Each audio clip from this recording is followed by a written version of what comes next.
안녕하세요, 주변들의 조민근 변호사입니다. 오늘 우리 송 변호사님이 지방에 재판을 가셔가지고 제가 하나 촬영하겠는데요.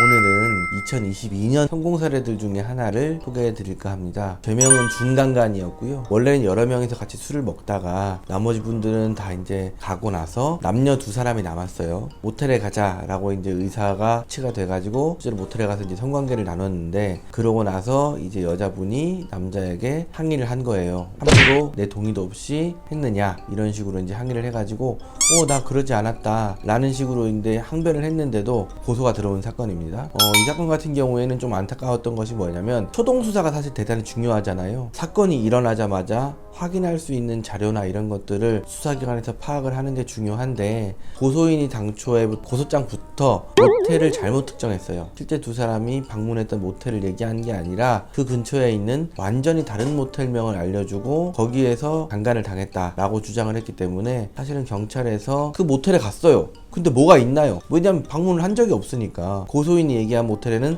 아무것도 없는 거예요. 자료가 없는 상태에서 한 상당한 시간을 끌었고, 그러고 나서 이제 우리 피의자에게 소환 요청을 한 겁니다. 근데 우리는 어이가 없는 거지. 사실 전혀 아무것도 안 했고 모텔조차도 다른데, 잘못된 고소인의 고소 내용 때문에 처음부터 완전히 꼬인 상태에서 우리는 유리한 증거 이런 것들에 대해서는 확보도 못한 채로 가게 생긴 거예요. 그래서 저희가 실제 이 사건이 있었던 모텔이나 이런 곳에 다 방문을 하고 자료를 얻어냈습니다. CCTV 자료라든가 이런 것들을 저희가 확보를 했어요. 수사기관은 안 갖고 있었고요. 오히려 저희가 모든 자료를 확보를 한 다음에 이거 봐라, 우리는 합의하에 들어갔다 라고 하는 내용이었는데요. 저희 피의자하고 고소인은 택시를 같이 타고 가가지고 모텔 앞에서 내렸습니다. 그 자리에서 나오면서 술 전에 취하지 않은 상태로 보이게 멀쩡하게 걸어 나왔고, 그 다음에 우리 피의자와 고소인이 손을 잡고 모텔에 들어갔어요. 이제 모텔 데스크에서 신분증 검사 이런 것들을 하잖아요.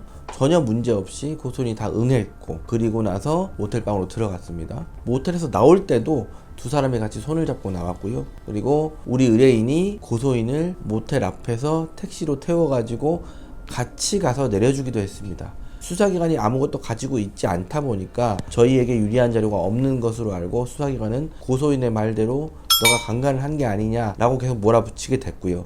저희는 아니라고 하면서 객관적인 증거라든가 이런 것들을 충분히 넣은 상태였죠. 결국 그래서 무혐의가 되었는데요. 사실은 이 부분이 수사기관도 한계가 있었어요. 고소인이 모텔 자체를 잘못 얘기했기 때문에 그 부분에 대해서 수사 내용이 어그러질 수밖에 없었죠. 근데 워낙 요즘에 이제 고소인의 말이나 이런 것들에 따라서 수사 결과가 좌우되는 경우가 많기 때문에 저희가 만약에 유리한 증거나 이런 것들을 제대로 확보하지 못했다면 저희 의뢰인은 큰 위기에 빠질 수도 있었을 것 같습니다. 저희는 항상 사안마다 중요한 증거는 뭐가 있는지, 뭐가 빠졌는데 어떻게 구할 것인지, 이런 것들에 대해서 의뢰인들하고 항상 같이 논의를 하고 있고요. 그래서 좋은 결과를 만들어내기 위해서 노력하고 있는데, 사실 잘 되는 것도 있고 그렇지 못한 부분도 있어요. 항상 형사 변호사로서의 책임감을 가지고 다툴 수 있는 건 끝까지 다투고 세밀하게 다툰다 라는 사명의식을 가지고 일을 하고 있습니다. 앞으로도 많은 성공 사례들, 좋은 정보들로 여러분께 찾아뵐 수 있도록 노력하겠습니다. 구독과 좋아요